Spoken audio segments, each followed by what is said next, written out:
సింధు నాగరికత కంటిన్యూషన్లోనే దిబ్బలు ప్రాచీనమైన ఉన్న చోట ఒక చారిత్రక ఆధారాలు ఉండవచ్చని పురావస్తు తాత్వికుల విశ్వాసం. సింధు భాషలో మోంజదారో అంటే మృతుల దిబ్బ, గుజరాత్ భాషలో లోతాల్ అంటే మృతుల దిబ్బ. సింధు ప్రజల ముఖ్య లక్షణాలు పట్టణ నాగరికత, పట్టణ నిర్మాణం. అన్ని నగరాలు 2 భాగాల్లో విభజించారు. నగరాన్ని 2 భాగాలుగా విభజించారు. ఇవంటే పశ్చిమ భాగం బలమైన కోటగోడల ద్వారా రక్షించబడేవి. ఈ భాగంలో అత్యంత ధనిక వర్గం నివసించేది. దీన్ని ఎగువ పట్టణం అని పిలిచేవారు. తూర్పు భాగాన్ని దిగువ పట్టణం అని పిలిచేవారు. పశ్చిమ భాగాన్ని ఎగువ పట్టణం అని పిలిచేవారు. తూర్పు భాగాన్ని దిగువ పట్టణం అని పిలిచేవారు. ఇక్కడ సామాన్య ప్రజలు నివసించేవారు. కోట లేని ఏకైక నగరం చనుదారో. ధోలవీర 2 భాగాలుగా కాకుండా 3 భాగాలుగా ఎగువ, మధ్య, దిగువ పట్టణాలుగా విభజించారు. నగరాన్ని గ్రిడ్ పద్ధతిని నిర్మించారు. పొడవు వెడల్పులు సమానం. భారత్లో గ్రిడ్ పద్ధతి నిర్మించిన ఏకైక నగరం చండీగఢ్. సింధు ప్రజల కాలంలోనే గ్రిడ్ పద్ధతి నిర్మాణం లేక ఏకైక నగరం బన్వాలి, హర్యానా సరస్వతి నది ఒడ్డున. భూగర్భ మురికి కాలువలు బన్వాలీలో తప్ప, ఒక బన్వాలి ప్రాంతంలో తప్ప అన్ని ప్రాంతాలను సింధు ప్రజలు అద్భుత సాంకేతిక పరిజ్ఞానంతో భూగర్భ మురికి కాలువలు నిర్మించారు.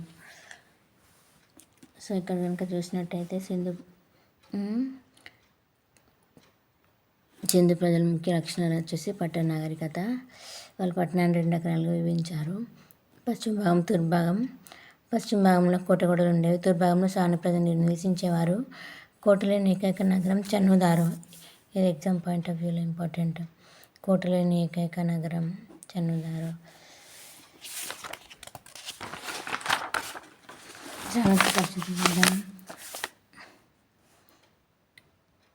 సామాజిక విభజన. సమాజాన్ని వర్గాలుగా విభజించారు. సామాజిక వర్గీకరణ మిశ్రమల వర్గాలను క్రమానుగత శ్రేణులు అమర్చడం. సామాజిక వర్గీకరణ. కుల వ్యవస్థ ఇక్కడ కనిపించదు. ఆర్థిక అంశాలపై వర్గీకరణ జరిగింది. సామాజిక వర్గీకరణ. సమాజంలో స్త్రీ ప్రాధాన్యత అంశాలపై సరైన సమాచారం సేకరణ లేదు. 1861లో బ్రిటిష్ వారి కాలంలో పురావస్తు శాఖ ఏర్పడింది. మొదటి director Alexander Cunningham.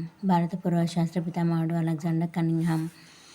1921లో John martial పురావస్తు డైరెక్టర్ జనరల్గా మొదటి తవ్వకాలు జరిగాయి. ఇతను సింధు సమాజాన్ని మాతృస్వామిక వ్యవస్థగా అభిప్రాయపడ్డారు. రాజకీయ పరిస్థితులు. డి కౌశాంబి ప్రకారం పురోహితుల పాలన ఉండేది. ఆర్ఎస్ శర్మ అభిప్రాయంలో సింధు ప్రజల్ని వర్తకులు పాలించేవారు. నిజానికి రాజకీయ వ్యవస్థకు సంబంధించిన ఎటువంటి ఆధారాలు లేవు. వీరి ఆర్థిక వ్యవస్థ ప్రధానంగా వ్యవసాయ ఆధారితం. రబీ సీజన్లో బార్లీ, గోధుమలు, ఖరీఫ్లో నువ్వులు, అనేక రకాల పళ్ళు, కూరగాయలు వీరు ప్రధానంగా పండించారు. వీరికి తెలుసా లేదా నాగలి ఉపయోగాలపై వివాదాలు ఉన్నాయి. గుర్రం గురించి కూడా చారిత్రకుల మధ్య ఏకాభిప్రాయం లేదు. కానీ వీటికి సంబంధించిన ఆధారాలు దొరికాయి. అవి పరిమితంగానే ఉన్నాయి. వరి లోతాల్ నగరం, బియ్యపు గింజ, రంగ్పూర్, గుజరాత్. ఇక్కడ వరి పొట్టు దొరికింది. వారికి సంబంధించిన ఆధారాలు చాలా పరిమితంగా ఉన్నాయి.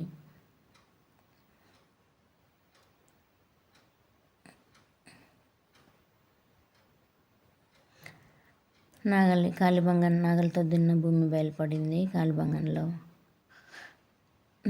బనవాలి టెర్రకోటతో చేసిన నాగలి బొమ్మ దొరికింది. గుర్రం. లోతాల్ టెర్రకోటతో చేసిన గుర్ర బొమ్మ బయటపడింది లోతాల్లో. సర్కోటడా గుర్రం అస్థిపంజరం లభించింది. పరిశ్రమల విషయానికి వస్తే అన్ని పరిమితమైన పరిశ్రమలు. వస్త్ర పరిశ్రమ, కాటన్, నూలు, ఉన్ను, సిల్క్ వీరికి తెలియదు. నౌక నిర్మాణ పరిశ్రమ లోతాల్ మాత్రమే కనిపిస్తుంది. ఇటుక పరిశ్రమలు, లోహ పరిశ్రమలు, ఆభరణాల పరిశ్రమలు దొరికిన ప్రాంతాలను చనుదారో, లోతాల్, ధోలవీర.